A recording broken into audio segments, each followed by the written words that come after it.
It's been a month since the last time I was on some of my social media accounts. Um, Being those Instagram, TikTok, and Twitter. I recorded a video, I think almost a month since I uploaded that video, and I was talking about my midlife crisis. And in that, I was talking about how I felt being 23, almost 23. Um, the idea that I had 5 years ago or when I was 16, the issue when it comes to plan your life in 1 year, 5 years, the issue when it comes to finding a job, you know, you studying and not seeing results, and how hard it is, especially for your mental health, all those problems. And after I uploaded that video, I uploaded that, I think I recorded it the same day that I uploaded it, and on, and it was Friday. And 2 days later, on a Saturday,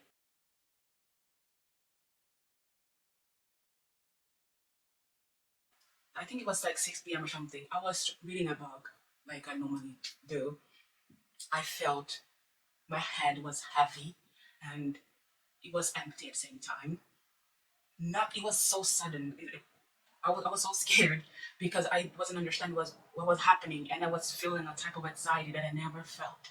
Um, and because I couldn't think, because my head was so heavy and empty at the same time, I ran and I grabbed my phone and I started listening to music, because most of the times when my head is so full or empty, when I'm feeling anxious, I listen to music and I calm down. And that was what I did. And after I calmed myself down, I took like 2 minutes to think, and I decided to delete my profile in all my social medias except YouTube and Pinterest.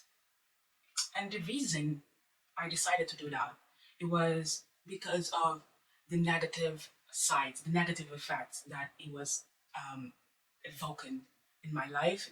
It was translated to me somehow, and those types of emotions, those negative sides, you don't see them like in short term. It's literally a long run type of thing, because you consume that content and you consume it, and it's invisible. You cannot see it with naked eyes until it gets to a point where it's like it translates to something else, to your anxiety, to your depression. And a funny thing is, like a few days ago, I was crying and I was like, oh, I think I'm depressed. Because every single time I justify for not being depressed, it's like, oh, I laugh sometimes. I do this sometimes. And it's like, you do it, but you're still empty when it comes to certain things. I never went to a doctor to have that prescribed to be like, oh no, you have depression. I'm just saying that I felt like, oh, I probably have it because of the way I was acting. Um, and I deleted it because I was comparing myself too much, not just with people, but especially with the process and how those people were living their life. You see people with their friends going out and do things that's like, oh, that's so cute. And then later, that moment you won't feel anything. And later you'll be like, oh, I never did that, or I don't do that. I would like to do it, and it affects you, and you feel bad, and and my anxiety goes up, and then this and that. It was like, it was this. I was looking at my reality in a different way, a distortion of my life, my reality, what is in front of me, how things works. I was looking in a mirror and see myself in a different way because of the promotion of the unrealistic beauty standard. And it's not about your hair, just about your hair, just about makeup. It's about the way you dress, it's about the way you talk, it's about the way you walk, it's about the way you go out to the world. And when it's online is one thing, but that will affect the way you do things in real life when you go out to try to do things, to try to live. And when it got to that point, I was like, oh, and now I realize it. So I decided to delete it, because each social media represents, or it evoke one thing on you. Like Instagram, it's more of the unrealistic world. Twitter is the cyber bullying thing. It's being mean to others, and you consume people being mean to each other. You have TikTok. It plays a lot with your attention span. It it's a mix of every single thing that's on Twitter, and it's on YouTube, and it's on Instagram, and all other social media. So I decided to stay just with YouTube. It's not just because I make videos and upload it. It's because YouTube is a more of a centered part, where it's like you just watch what you want to watch.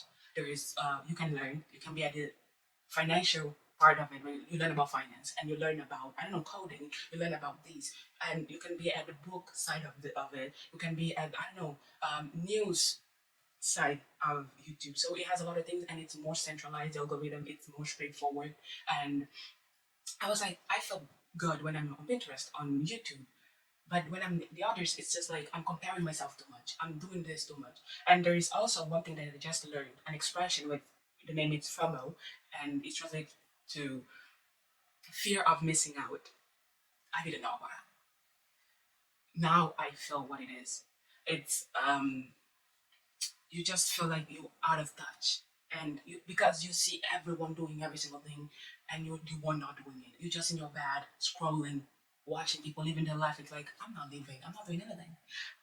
And it's like, oh, I have to do something. And then sometimes you cannot do it because of you don't have financial ways to do it, you don't have time to do it, you don't have who to do it with. You're at a place that it's hard for you to get to that place to do certain things. So all of that, it was too much. So I decided to do it every single day. And now we go to the point where it's how I feel after 1 month. And I feel like I want this to be like this forever because I feel good. I feel less anxious. And I found a little bit of anxiety one of these days. And it was mostly because I was bored. I was like, oh, there's nothing for me to do. It's just boring to be in here. And then, but I found like, I don't know, a Korean drama to watch, a book to read, something to do, and it went away. But it was really worth it, and I don't want to go back because I feel really good. There is a part of like, oh, I'm missing some type of information, some type of news, some type of gossip, but it is worth it. Your mental health, so that no, it's not. So I'm not going back. I don't want to. I hope I'll never feel like, okay, let me go back to watch things because it's not worth it. I feel happy. Uh, I got a job. Now I will stop. I'll be working and then spend the whole day working and doing other things and come home tired and just read a little bit of the book and sleep the other day for me to do something else. On the weekend, I'll be going out with some friends, acquaintances, or whatever, and by myself, do different things, plan different things. Most of my weekdays will be fulfilled with something, and I will have less time to feel that, oh, I'm bored. I'm bored. Let me do this. Let me go to TikTok and watch this and this and that. So I'm planning on not going back and be happy and healthy the way I am today.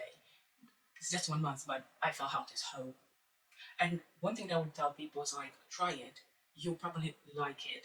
I'm not saying like you should try not to never go back. This is what I think. I don't want to do it, but you should try like a week, a fortnight, a month, a year. You cannot jump from 1 month to a year, but you can jump from 1 month to two, to six, and then eight, nine, 12. And then from there you see. But you should try at least, even if it's one day, because I think it will reset the way you think and the way you act and every single thing in your life, and that's really good. So I just wanted to put this out there to be like, this is a new thing that I'm trying, and I'm feeling good, and I usually recommend anyone to try it and see how you feel after a period without being too much in what's happening with someone else's life.